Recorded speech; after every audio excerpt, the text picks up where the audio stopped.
আসসালামু আলাইকুম। স্বাগতম দেশজগৎ নিউজের আজকের দেশ বিদেশের আলোচিত খবরে। সাথে আছি আমি জাকারিয়া মুবিন। শুরুতেই জানিয়ে দিচ্ছি সংবাদ শিরোনাম। $100 মিলিয়ন F-35 যুদ্ধবিমান আছড়ে পড়ল ক্যালিফোর্নিয়ায়, ফাঁস হল পেন্টাগনের ভয়। ভারতকে চমকে দিয়ে পাকিস্তানের পাশে ট্রাম্প, হোয়াইট হাউসে বাণিজ্য চুক্তি। মক্কায় হজ গ্রাম নির্মাণের পরিকল্পনা ইন্দোনেশিয়ার। ইসরায়েলকে চাপে ফেলতে ফিলিস্তিনকে স্বীকৃতি দিচ্ছে কানাডা, সেপ্টেম্বরে জাতিসংঘে বড় ধাক্কা। হামাসের অস্ত্র জমা চায় মুসলিম বিশ্ব, গোপন কূটনীতি নাকি ইসরায়েলের চাল? রোহিঙ্গা মুসলিমদের নিপীড়ন করছে আরাকান আর্মি, বলেছে HRW। পর্বতারোহণের সময় দুর্ঘটনায় দুইবারের স্বর্ণজয়ী অলিম্পিয়ানের মৃত্যু। এবারে শুনুন বিস্তারিত। $100 মিলিয়ন F-35 যুদ্ধবিমান আছড়ে পড়ল ক্যালিফোর্নিয়ায়, ফাঁস হল পেন্টাগনের ভয়। $100 মিলিয়ন যুদ্ধবিমান, দুনিয়ার সবচেয়ে শক্তিশালী F-35, আর সেটাই আচমকা ভেঙে পড়ল মার্কিন মাটিতে। মধ্য ক্যালিফোর্নিয়ার আকাশে যখন হঠাৎ আগুনের লেলিহান শিখা ছুটে ওঠে, তখন কেউ জানত না এটা কেবল একটা দুর্ঘটনা, নাকি এর পেছনে লুকিয়ে আছে ভয়ঙ্কর কোনো বার্তা। স্থান লেমুর নেভাল এয়ার স্টেশনের পাশের কৃষিজমি। স্থানীয় সময় সন্ধ্যা 6:30। নৌবাহিনীর প্রশিক্ষণ স্কোয়াড্রন BF-125 এর একটি F-35 বিধ্বস্ত হল।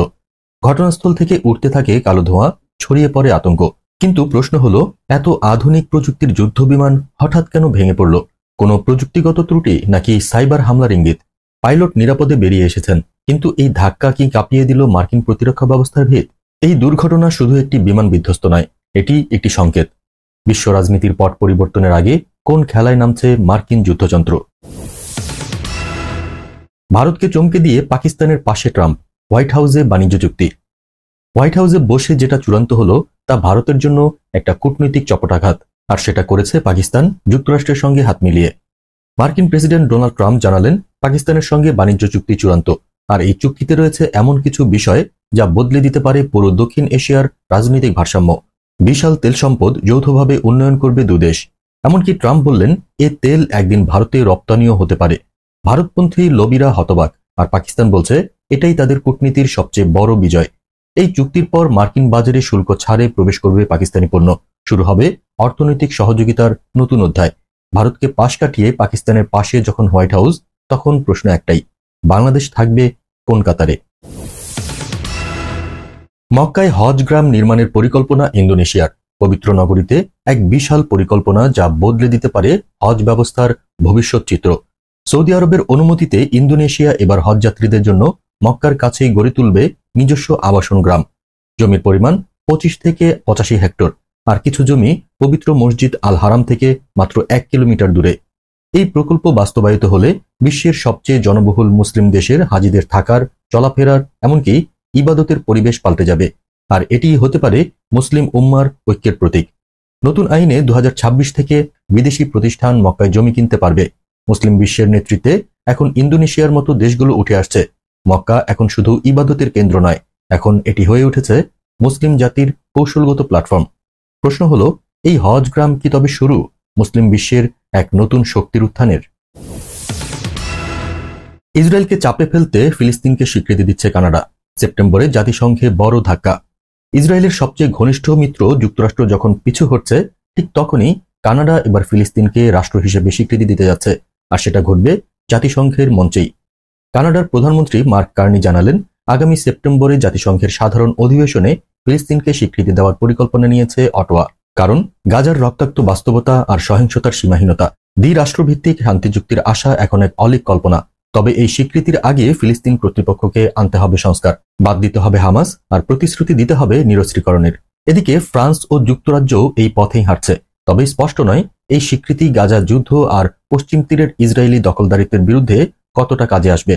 এখন প্রশ্ন একটাই, যদি কানাডাও ফিলিস্তিনের পক্ষে দাঁড়ায়, তবে মুসলিম সংখ্যাগরিষ্ঠ বাংলাদেশ কেন চুপ? হামাসের অস্ত্র জমা চায় মুসলিম বিশ্ব, গোপন কূটনীতি নাকি ইসরায়েলের চাল?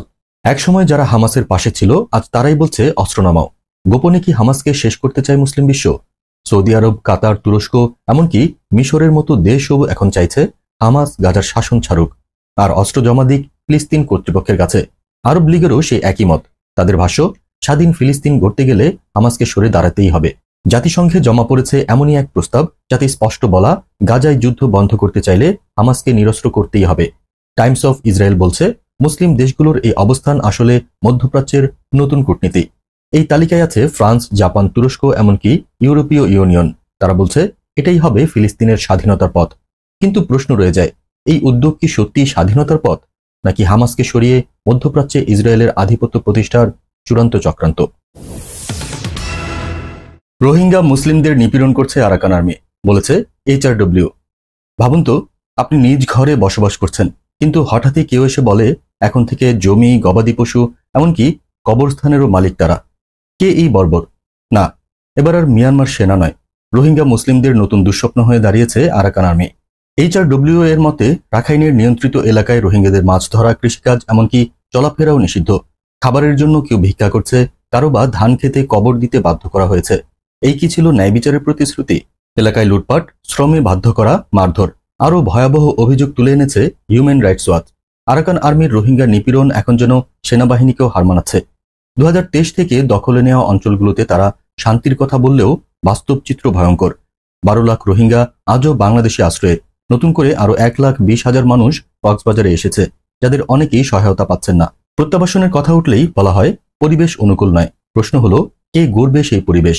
আর কতদিন রোহিঙ্গারা থাকবে এই অসহায় জীবন নিয়ে? জাতিসংঘ কি এখনো ঘুমিয়ে?